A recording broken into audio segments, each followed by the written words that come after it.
Most of the beginners premiere ப்ரோல struggle பண்ற ஒரு விஷயம் பார்த்தீங்கன்னா எடிட்டிங் கிடையாது, இந்த மெஸ்ஸியான ஸ்க்ரீன் தான். ஏகப்பட்ட பேனல்ஸ், எக்கச்சக்கமான டேப்ஸ் அண்ட் ரொம்ப நிறைய டிஸ்ட்ராக்ஷன்ஸ். இன்னைக்கு அது எல்லாத்தையுமே நம்ம க்ளீன் பண்ண போறோம். இந்த வீடியோட எண்ட்ல ரொம்ப சிம்பிள் அண்ட் க்ளீனான ஒரு ஒர்க் ஸ்பேஸை நீங்க கிரியேட் பண்ண போறீங்க. அது உங்களோட எடிட்டிங்கை ரொம்ப ஃபோக்கஸா வச்சுக்க ஹெல்ப் பண்ணும். Hey champs, welcome back to Abhishek Studios Creative Learning Series Premiere Pro Edition.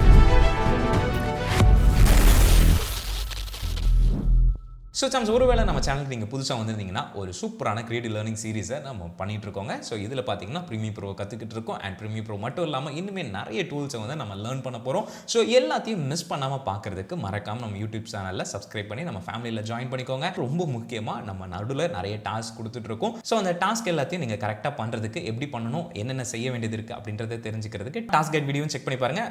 ஐகார்ட் இல்லை அப்படின்னா டிஸ்கிரிப்ஷனில் உங்களுக்கான லிங்க் இருக்கும். ப்ரீமியர் ப்ரோவில் ஒர்க் ஸ்பேஸ் அப்படின்னு சொல்கிற அந்த வார்த்தைக்கான அர்த்தம் என்னன்னு தெரிஞ்சுக்கலாம். ப்ரீமியர் ப்ரோல ஏகப்பட்ட பேனல்ஸ் இருக்குன்னு நமக்கு தெரியும். ஸோ அந்த பேனல்ஸ் எல்லாத்தையுமே ஒரு சர்டைன் டெம்ப்ளேட்குள்ள அரேஞ்ச் பண்ணி நமக்கு கொடுக்குற அந்த ஒரு விஷயத்தை தான் ஒர்க் ஸ்பேஸ்ன்னு சொல்றாங்க.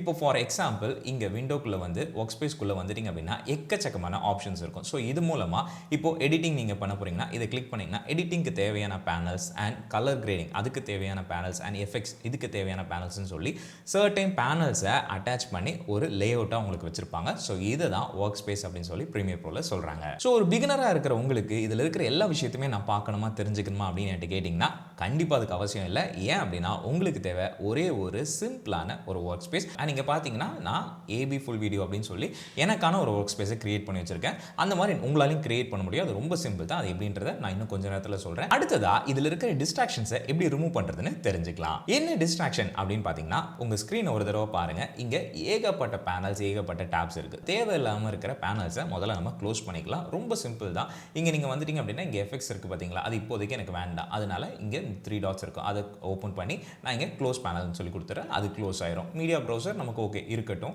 அண்ட் ப்ராஜெக்ட் பேனல் இருக்கட்டும். அண்ட் இங்க 2 சோர்ஸ் ப்ரோக்ராம் மானிட்டர் இருக்கட்டும்.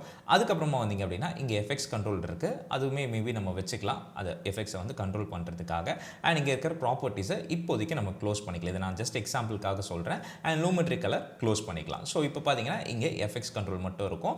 அதுக்கப்புறமா பார்த்தீங்கன்னா இங்கே வந்துட்டீங்கன்னா timeline and tools panel. So இங்கே இருக்கிற இந்த பேனல் மட்டுமே போதும். ஒருவேளை நீங்கள் எக்கச்சக்கமான பேனல்ஸை வச்சுருந்தீங்க அப்படின்னா இப்போதைக்கு அது எல்லாத்தையுமே ரிமூவ் பண்ணிட்டீங்கன்னா உங்களுக்கு ரொம்பவே ஈஸியாகவும் க்ளீனாகவும் இருக்கும். ஸோ இந்த மாதிரியான லே அவுட்டை ஃபஸ்ட்டு பேசிக்ஸ்லேருந்து ஸ்டார்ட் பண்ணுங்க. ஸோ அதுக்கு அடுத்ததாக இருக்கிற ஒரு பெரிய கன்ஃபியூஷன் என்னன்னா, ப்ரோ நான் இந்த சாஃப்ட்வேரில் எடிட் பண்ணிட்டு இருந்தேன், இப்போதைக்கு நான் ப்ரீமியர் ப்ரோ ஷிஃப்ட் ஆகிறேன். அந்த டைமில் எனக்கு அந்த லே அவுட் வந்து எனக்கு விருப்பப்பட்ட மாதிரியான இதில் இருக்கணும். அதாவது வேறு இடத்துல எனக்கு இருந்தால் வசதியாக இருக்கும் அப்படின்னு நீங்கள் ஒரு எதிர்பார்த்தீங்கன்னா அதையும் உங்களால் பண்ண முடியும். அதை அரேஞ்ச் பண்ணிக்கலாம், அதாவது ரீஅரேஞ்ச் பண்ணிக்கலாம்.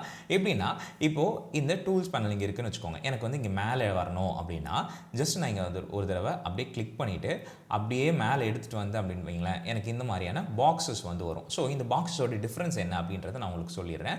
இப்போது நீங்கள் மேலே எடுத்துகிட்டு போனீங்க, அதாவது ஒரு கார்னரோ இல்லை இந்த கார்னரோ எதாவது எடுத்துகிட்டு போனீங்க அப்படின்னா உங்களுக்கு ஒரு விதமான கிரீன் கலர் லைன் வந்து ஃபார்ம் ஆகும், ஒரு பாக்ஸ் வந்து ஃபார்ம் ஆகும். ஸோ இது என்ன குறிக்குது அப்படின்னா, ஒரு சர்டைன் செக்மெண்ட் ஃபுல்லாகவே அந்த பேனலை நீங்கள் பிளேஸ் பண்ணிக்கலாம். இப்போ நான் இங்கே ரிலீஸ் பண்ணேன் அப்படின்னா எனக்கு இந்த மாதிரி ஒரு ஃபுல் பாக்ஸுமே அந்த டூல்ஸ் பேனலுக்காக போயிடும். ஸோ இப்போ நான் என்ன பண்ணலாம்னா இது கொஞ்சம் சின்னது பண்ணிவிட்டு மேலே என்னுடைய டூல்ஸ் பேனலை என்னால் அரேஞ்ச் பண்ணி வச்சுக்க முடியும். அதே மாதிரி அடுத்த ஆப்ஷன் என்னன்றதை காமிச்சிடுறேன். இப்போ இந்த மீடியா ப்ரௌசர் இருக்குன்னு வச்சுக்கோங்க. ஸோ இந்த மீடியா ப்ரௌசரை அப்படியே எடுத்துகிட்டு போய் இந்த பக்கம் நான் இப்படி வச்சேன் அப்படின்னா எனக்கு என்ன ஆகும்னா இது வந்து எக்ஸ்ட்ரா டேப் மாதிரி வந்துடும். அதாவது இங்கே ஒரு டேப் இங்கே ஒரு டேப் அந்த மாதிரி வந்துடும். அது இது இல்லை, எனக்கு ரெண்டுமே சைடில் இருக்கணும். இப்போ effects control and media browser வந்து ரெண்டுமே சைடாக இருக்கணும் அப்படின்னா திருப்பி இதை எடுத்துக்கோங்க. எடுத்துட்டு இந்த மாதிரியான கார்னர் இருக்குது பார்த்தீங்களா, அதாவது இங்கே கார்னர் போனீங்க அப்படின்னா உங்களுக்கு 4 சைடுமே காமிக்கும். ஸோ உங்களுக்கு எந்த சைடு வைக்கணுமோ, எந்த மாதிரி ஸ்பிளிட் வைக்கணுமோ அந்த இடத்துல கொண்டு போயிட்டீங்க அப்படின்னா இந்த மாதிரியான ஒரு பாக்ஸ் வரும். ஸோ அங்கே நீங்கள் ரிலீஸ் பண்ணிங்கன்னா இந்த மாதிரி உங்களுக்கு ஸ்பிளிட் ஸ்க்ரீன் மாதிரி வந்துடும். ஓகேங்களா? ஸோ இந்த மாதிரி உங்களுக்கு விருப்பப்பட்ட மாதிரி உங்களுடைய டேப்ஸை நீங்கள் கஸ்டமைஸ் பண்ணிக்க முடியும், பேனல்ஸை கஸ்டமைஸ் பண்ணிக்க முடியும். அண்ட் அதே மாதிரி தான் டைம் லைனுமே உங்களுக்கு விருப்பப்பட்ட மாதிரி நீங்கள் எங்கேனாலுமே மூவ் பண்ணி வச்சுக்கலாம். அண்ட் இதை ரீஅரேஞ்ச் பண்ணுறதுக்கு, அதாவது ஏதாவது ஒரு டேப் ஒரு பேனல் வந்து பெருசாக இருக்கணும் அப்படின்னு நினச்சிங்கன்னா பார்த்தீங்கன்னா உங்களுடைய மவுஸ் கர்சரை இந்த மாதிரியான இந்த டார்க் லைன் இருக்குது பார்த்தீங்களா, அங்கே வச்சிட்டிங்கன்னா இந்த மாதிரி கர்சர் வந்து சேஞ்ச் ஆகும். அதுக்கப்புறம் நீங்கள் தாராளமாக அதை வந்து ஜூம் இன்னோ ஜூம் அவுட்டோ பண்ணிக்க முடியும். ஸோ இது மூலமாக உங்களுடைய ஸ்க்ரீனுடைய சைஸ்க்கு ஏற்ற மாதிரி நீங்கள் அரேஞ்ச் பண்ணிக்கலாம். ஸோ இந்த ரீசைஸ் பண்ணுறதையும் மறந்துடாதீங்க. அடுத்ததாக இந்த ஒர்க் ஸ்பேஸில் ஒரு சின்ன டிப்பை மட்டும் நான் உங்களுக்கு சொல்லிடுறேன். இங்கே பார்த்தீங்க அப்படின்னா நீங்கள் இந்த ஸ்க்ரீனில், அதாவது இந்த பேனலில் ஏதாவது ஒரு பேனலில் மட்டும் நீங்கள் ஃபோக்கஸ் பண்ணி வச்சுக்கணும், அதாவது பெருசு பண்ணி வைக்கணும் அப்படின்னு நினச்சிங்க. இப்போ ஃபார் எக்ஸாம்பிள் டைம் லைன் மட்டும் உங்களுக்கு ஸ்க்ரீன் மொத்தமும் இருக்கணும், ஃபுல் ஸ்க்ரீனில் இருக்கணும்னு நினச்சிங்க அப்படின்னா ஜஸ்ட் நீங்கள் என்ன பண்ணலாம்னா உங்கள் மவுஸ் கர்சரை இந்த டைம் லைனுக்கு நேராக வச்சுருங்க. வச்சுட்டு இந்த எஸ்கேப் கீழே வந்து ஒரு பட்டன் இருக்கும், ஒரு கீபேட் இருக்கும். ஸோ அதை நீங்கள் ப்ரெஸ் பண்ணிங்க அப்படின்னா உங்களுக்கு இந்த மாதிரியான ஒரு ஃபுல் ஸ்க்ரீனை வந்து உங்களுக்கு கொடுத்துட்றோம். ஓகேங்களா? ஸோ என்னோடய கீபேடில் வித்தியாசமாக இருந்தனால நம்மளுடைய ருப்பீஸ் சிம்பிளை வந்து காமிக்குது. ஆக்சுவலாக உங்களுக்கு எஸ்கேப் கீழே நான் இப்போ ஸ்க்ரீனில் போடுறேன், எனக்கு அதோடைய நேம் கரெக்டாக தெரில. பட் அந்த கீ நீங்கள் ப்ரெஸ் பண்ணிங்க அப்படின்னா உங்களுக்கு இந்த மாதிரி ஃபுல் ஸ்க்ரீன் வந்துடும். அதே மாதிரி இப்போ நான் ப்ரோக்ராம் மானிட்டர் ஒரு ஃபுல் ஸ்க்ரீனில் பார்க்கணும்னு நினச்சினா அங்கே கர்சரை வச்சுட்டு ஜஸ்ட் நான் இங்கே ஒரு தடவை டேப் பண்ணனா போதும், எனக்கு இங்கே வந்துடும். அதே மாதிரி லைக் நம்ம ப்ராஜெக்ட் பேனல். ஸோ இந்த மாதிரி ஒரு பேனல், எந்த பேனல் உங்களுக்கு ஃபுல் ஸ்க்ரீன் வரணுமோ ஜஸ்ட் நீங்கள் அங்கே உங்களுடைய மவுஸ் கர்சரை வச்சுட்டு ஜஸ்ட் அந்த கீயை மட்டும் ப்ரெஸ் பண்ணிங்க அப்படின்னா உங்களுக்கு ஃபுல் ஸ்க்ரீன் வந்துடும். அங்கே வந்து நீங்கள் தாராளமாக ரிவ்யூ பண்ணுறதோ இல்லை இங்கே ஏதாவது மைன்யூட்டாக எடிட் பண்ணணும்னா கூட நீங்கள் தாராளமாக எடிட் பண்ணிக்க முடியும். ஸோ சின்ன ஸ்க்ரீன் வச்சுருக்கவங்களுக்கு இது ரொம்ப பெரிய ஹெல்ப்ஃபுல்லான ஒரு ஷார்ட்கட். ஸோ இதை கண்டிப்பாக மறந்துடாதீங்க. அப்பப்போ ரெகுலராக உங்களுக்கு தேவைப்படுற டைமில் யூஸ் பண்ணிக்கோங்க. ஓகே, இப்போ நம்ம எப்படி ஒரு ஒர்க் ஸ்பேஸை சேவ் பண்ணுறது அப்படின்றத டீட்டெயிலாக பார்த்துடலாம். ரொம்ப சிம்பிளான விஷயம் தாங்க. ஓகேங்களா? நம்ம இப்போ எல்லாத்தையும் அரேஞ்ச் பண்ணிட்டோம். இப்போ எனக்கு தேவைப்பட்ட மாதிரி வச்சுட்டேன். இப்போ எனக்கு மீடியா ப்ரொசர் இங்கே வேண்டாம். ஸோ அதனால் நான் இங்கே எஃபெக்ட்ஸ் கண்ட்ரோல் பக்கத்துலேயே வச்சுக்கிறேன்னு வச்சுக்கலாம். ஓகேங்களா? அண்ட் இதையுமே நான் கொஞ்சம் தள்ளி வச்சிடுறேன். Maybe work space project panel எனக்கு இங்கே இருக்கட்டும், டூல்ஸ் பேனல் வந்து இந்த சைடில் இருக்கட்டும். ஸோ எனக்கு டைம் லைன் வந்து ஃபுல்லாகவே எனக்கு இங்கே ஸ்பேஸ் கிடைக்கும். ஓகேங்களா? அண்ட் அதுக்கப்புறமா இங்கே பார்த்தீங்கன்னா இது ஆடியோட இண்டிகேட்டர். ஸோ இதையுமே நீங்கள் வந்து வேணால் வச்சுக்கலாம். ஆனால் இது வந்து வைக்கிறது நல்லது. ஸோ உங்களுடைய ஆடியோட லெவல் எப்படி இருக்குது, ரொம்ப ஹையாக இருக்கா கம்மியாக இருக்கா அப்படின்றத நீங்கள் இது வச்சே பார்த்துக்கலாம். ஸோ அதனால் இது எங்கேயே இருக்கட்டும். ஸோ இந்த மாதிரி நான் வச்சுட்டேன்னா ஓகே, இப்போ எனக்கு இந்த லேஅவுட் வந்து ஓகே அப்படின்னா நான் ஜஸ்ட் என்ன பண்ணணும்னா விண்டோக்குள்ளே போயிட்டு ஒர்க் ஸ்பேஸ் அண்ட் இங்கே கீழே அப்படியே வந்தீங்கன்னா சேவ் அஸ் நியூ ஒர்க் ஸ்பேஸ்ன்னு இருக்கும். ஓகேங்களா? அதை நீங்கள் கிளிக் பண்ணிக்கோங்க. கிளிக் பண்ணிவிட்டு இப்போ for example CLS project work space அப்படின்னு சொல்லி நான் கொடுக்குறேன். நீங்கள் எவ்வளோ பெருசு வேணாலும் கொடுத்துக்கலாம். அதுக்குன்னு ரொம்ப பெருசாக கொடுத்துடாதீங்க. ஒரு லிமிட் கொடுத்துட்டு ஓகே ப்ரெஸ் பண்ணிடுங்க. இங்கே பார்த்தீங்கன்னா இங்கே உங்களுக்கு வந்துடும் CLS ப்ராஜெக்ட் ஒர்க் ஸ்பேஸ் அப்படின்னு சொல்லி. ஸோ இப்போ இது வந்து சேவ் ஆகிடுச்சு. இப்போது இது எதுக்காக நம்ம சேவ் பண்ணுறோம்? சும்மா நம்ம எங்கேனாலும் வச்சுக்கலாமே, ஏன் சேவ் பண்ணோம் அப்படின்னா இப்போது நான் இதை வந்து மூவ் பண்ணி இங்கே டைம் லைனில் தெரியாமல் போட்டேன், ஒரு ஆக்சிடென்டெல்லாம் நடந்துச்சு.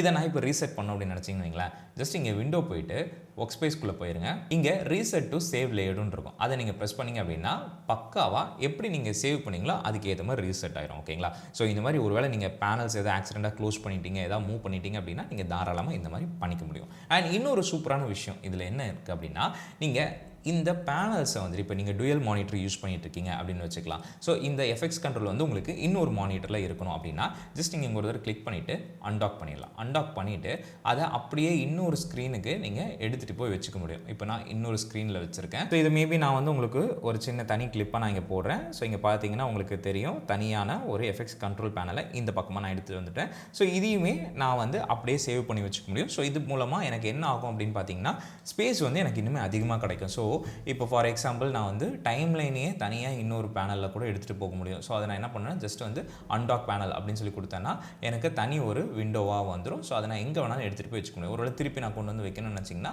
இந்த மாதிரி எடுத்து இங்கே கொண்டு வந்து இங்கே வச்சுக்கலாம். ஸோ இங்கே வந்து பார்த்திங்கன்னா இப்போ சைடாக வந்துருச்சு, நான் தப்பாக வச்சுட்டேன். ஸோ இப்போ எனக்கு கம்ப்ளீட்டாக அங்கங்கே மிஸ் ஆகிடுச்சு. ஸோ நம்ம என்ன பண்ணணும், விண்டோக்குள்ளே போகணும், work space and reset to save layout முடிஞ்சு.